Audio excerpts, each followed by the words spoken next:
Please get ready for a dictation of transcription number 106 from Sir Kailash Chandra magazine. 5 seconds. Start.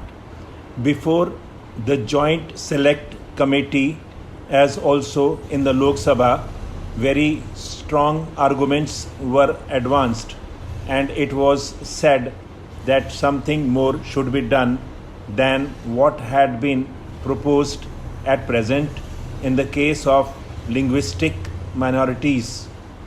This they wanted done by the insertion of a particular provision in the Constitution. It would be clear to honourable members when the Constitution 9th Amendment Bill is taken into consideration. The States Reorganisation Commission have also dealt with this question and have suggested that the minorities should not be allowed to develop a separatist tendency. They should not ask for a state within a state or something else incompatible with their citizenship of that particular state. Still, it is essential, especially where there are linguistic minorities, that some proper safeguards should be evolved. For that purpose, certain provisions have to be included in the Constitution. Now, some members of the Joint Select Committee in particular were not happy. They desired that something more should be done, and in particular, they were anxious that these safeguards should be statutorily recognized. That is, either they should be placed in the States Reorganisation Bill itself or in the Constitution.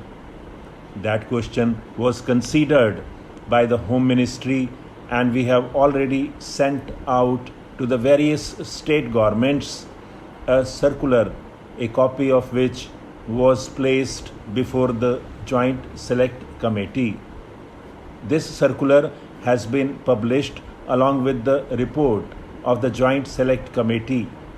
In that, honourable members will find that certain safeguards have been suggested regarding middle or high schools, regarding concessions in respect of administrative matters, etc. It was suggested that the governor ought to have some powers of making inquiries into these matters. The governor also will be making inquiries in the light of the amendment that has been proposed in the Constitution 9th Amendment Bill. It was further contended that it would not be sufficient unless we have got statutory safeguards. So far as these statutory safeguards are concerned, it was considered that it would not be advisable in the interests of the linguistic minorities themselves to have these safeguards. What is most important is that though certain rights have to be safeguarded to the minorities, they have to develop a sense of oneness and harmony with the rest of the population, and the rest of the population also should not believe that these people have got separatist tendencies. If certain statutory safeguards were introduced, it was felt that they would lead rather to the worsening of the good relations between the linguistic minorities and others than to any improvement. Therefore, all that could be done was to send out a circular to the state governments pointing out broadly the main features of such safeguards, with the desire that they should protect or safeguard the interests of the minorities to the extent possible, subject to the reservations that I have already pointed out. It was also suggested that just as we have in the case of the scheduled castes and the tribes, a commissioner appointed by the government who goes to the various states, finds out the position, and then makes a recommendation or a report which is considered by the Government of India, the state governments, and others. There ought to be a separate officer for the purpose of finding out the position so far as the linguistic minorities are concerned. On behalf of government, an assurance was given that this question would be duly considered by the Government of India, and if they find that the appointment of such an officer would be useful to the interests of the linguistic minorities, then such an officer would be appointed.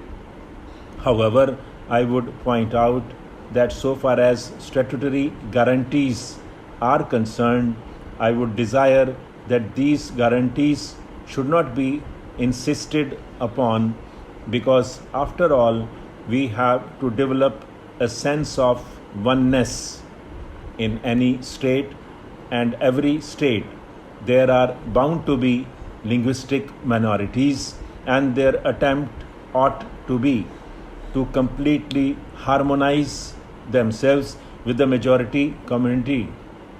The majority community has also to be generous so far as the legitimate rights of these people are concerned. So, this process of mental approach towards each other would perhaps be halted or at least adversely affected if such guarantees are given. We would then think more and more of the guarantees and of the enforcement of these guarantees through the courts of law or otherwise. This will result in the relations getting embittered and will be harmful to the ultimate interests of the nation. This is what might be found to a certain extent in the States Reorganization Bill. This question will be considered at a greater length when the Constitution 9th Amendment Bill comes before the House for consideration. So far as the services are concerned, some attempts have been made to lay down the general principles. There are only two All India services, namely the IAS and the IPS. These are the only two All India services, and what has been decided is that there would be fresh cadres so far as the new states are concerned, and officers would be transferred from one cadre to another after taking all the relevant circumstances into account. For example, the requirements of the states and also the work that these officers had carried on. That process would be completed after the work is started. The work has to go on, and the process would be complete as early as possible. So far as the state services are concerned, certain principles have been laid down. One such principle is that in the case of a whole state merging with another bigger state, all the officers at various levels will be carried over into that state. The difficulty arises when you have to deal with the question of the transfer of certain portions of a territory to one state and another portion to other states, as in the case of Andhra Pradesh and as in the case of Maharashtra. Stop.